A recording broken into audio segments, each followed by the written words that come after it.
Salut à tous et bienvenue sur AZ237. Le procureur continuait à regarder la jeune accusée, et bien qu'il sache qu'elle était innocente, il sentait qu'il y avait quelque chose de plus qui éveillait son intérêt. Soudain, il vit le grain de beauté que la jeune fille avait sur le bord de son sourcil gauche, et il comprit ce qui se passait. Regardons cette histoire.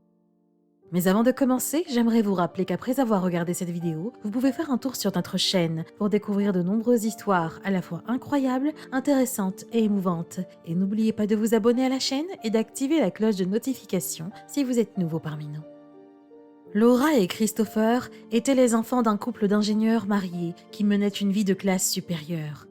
Alors que la fille avait 3 ans et le garçon 5 ans, sur le chemin du retour des vacances d'été, un cerf était sorti de nulle part sur la route et le père des enfants voulut l'esquiver. Il perdit le contrôle de la voiture et ils furent précipités dans un ravin. Seuls les enfants survécurent et à leur sortie de l'hôpital, ils furent emmenés dans un orphelinat. Laura pleurait jour et nuit, elle n'avait de paix que si elle était près de Christopher. Les premiers jours, les dirigeants de l'orphelinat les laissa ensemble et la fillette était heureuse. Mais ils décidèrent ensuite de les séparer pour qu'elle puisse s'adapter. La fillette devint alors renfermée et complètement solitaire. Elle ne jouait avec personne, parlait très peu et mangeait à peine. Le directeur de l'orphelinat dit qu'à un moment donné, elle devrait s'adapter, donc la fille était pratiquement abandonnée jusqu'à ce qu'elle commence à s'évanouir à cause de la malnutrition. Elle fut admise à l'hôpital et lorsqu'elle retourna à l'orphelinat, on autorisa son frère à rester avec elle.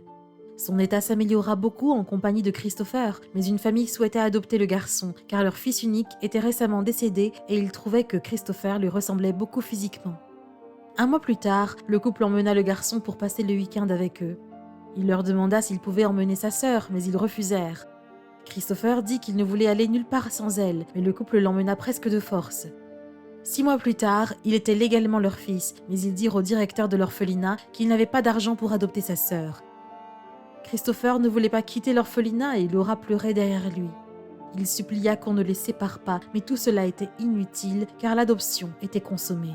Mais le pire était que ses parents ne voulaient jamais l'emmener rendre visite à sa petite sœur. Laura grandit au milieu de beaucoup de souffrance et de solitude car elle gardait une personnalité hermétique et isolée. Sa santé était fragile car elle mangeait mal et ne s'était jamais habituée à vivre dans cet endroit. Elle avait étudié dans ce centre et à l'adolescence, elle devint une fille rebelle qui causait toujours des problèmes parce qu'elle ne participait à aucune dynamique scolaire. Malgré les interventions du directeur de l'établissement et le suivi psychologique qu'il lui fournissait, la fille ne changeait pas. Beaucoup la traitaient d'inadaptée et elle s'en fichait, elle aimait lire et se faire des amis en ligne. Elle rencontra une fille dans un salon de discussion qui avait également grandi dans un orphelinat et étudiait la médecine.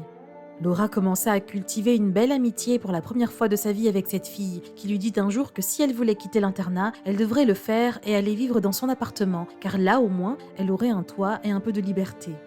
La jeune Laura, timide, attendit quelques mois encore pour faire plus ample connaissance avec le médecin et décida finalement d'accepter sa proposition.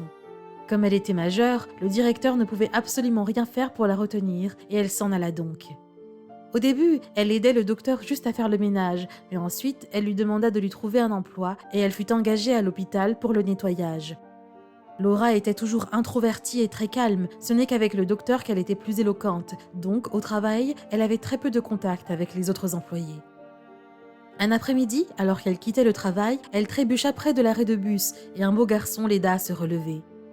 Ils échangèrent leurs numéros et 1 mois plus tard, ils eurent leur premier rendez-vous et sortirent danser. Au bout de 3 mois, ils devinrent un couple, bien que le médecin ne trouvait pas le jeune homme assez bien pour son ami. Le garçon était comptable et travaillait dans une entreprise internationale. Il avait un excellent salaire et proposa à Laura de l'épouser. 1 an plus tard, ils étaient mariés et il avait acheté une petite maison pour qu'ils y vivent. Les premiers mois furent merveilleux, mais au bout de leur 6e mois de vie commune, l'homme commença à boire trop d'alcool. Des fois, il rentrait totalement ivre ou ne rentrait pas du tout. Et si Laura s'en plaignait, il se mettait en colère et lui criait dessus. La vie de la jeune fille n'était pas le conte de fées qu'elle avait imaginé, et son amie fidèle lui conseilla de divorcer et de reprendre le cours de sa vie, car elle commençait tout juste à se socialiser et à connaître le monde en dehors des 4 murs d'un orphelinat. Mais Laura n'était pas prête à perdre son mariage, elle aimait cet homme. Après 5 ans d'une vie tortueuse, les choses s'empirèrent, car l'homme la battait sans que personne ne puisse la défendre. Un soir où il rentra ivre, il s'énerva parce qu'il n'y avait pas de nourriture prête et ils engagèrent une forte dispute.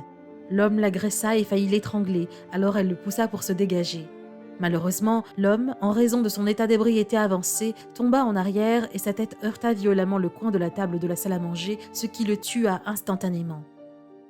Laura fut arrêtée et 3 jours plus tard, le procès contre elle commença. L'accusation fut confiée à Christopher, qui était devenu un éminent avocat travaillant pour la Cour suprême de justice de son pays. Lorsqu'il lut l'acte d'accusation, il fut frappé par le nom et le prénom de l'accusé. Il ne pensait pas que c'était possible, mais quand il la vit et retrouva le grain de beauté à côté de son sourcil gauche, il sut immédiatement que c'était bien elle, sa petite sœur. Et devant le juge, il l'embrassa en pleurant. Laura était surprise, ne comprenant absolument pas ce qui se passait. « Je suis Christopher, ton frère », dit le beau procureur. La jeune fille se mit à pleurer. Elle n'en revenait pas, car au fil des ans, elle avait fini par croire que les souvenirs flous qu'elle avait d'un frère étaient le fruit de son imagination. Toute l'audience était émerveillée par l'histoire des retrouvailles d'un frère et d'une sœur séparés depuis l'enfance, en plein procès. Le garçon ne pouvait pas accuser sa sœur, sa femme devint son avocate, et elle put aisément montrer que Laura avait agi en état de légitime défense. Le frère et la sœur allèrent vivre ensemble. Laura réussit à obtenir un diplôme de gestionnaire de pharmacie et suivit des thérapies qui l'aidèrent à améliorer sa vie sociale. Elle retourna travailler à l'hôpital, mais désormais dans le secteur de la pharmacie, et plus tard épousa un médecin. Nous ne devons jamais perdre espoir dans la vie, car tôt ou tard, les choses s'améliorent et nous recevons notre récompense. Quelle est votre opinion au sujet de cette histoire? Dites-le nous dans les commentaires. Si vous avez aimé cette vidéo, alors cliquez sur le bouton j'aime et partagez-la autour de vous. À très bientôt sur AZ237.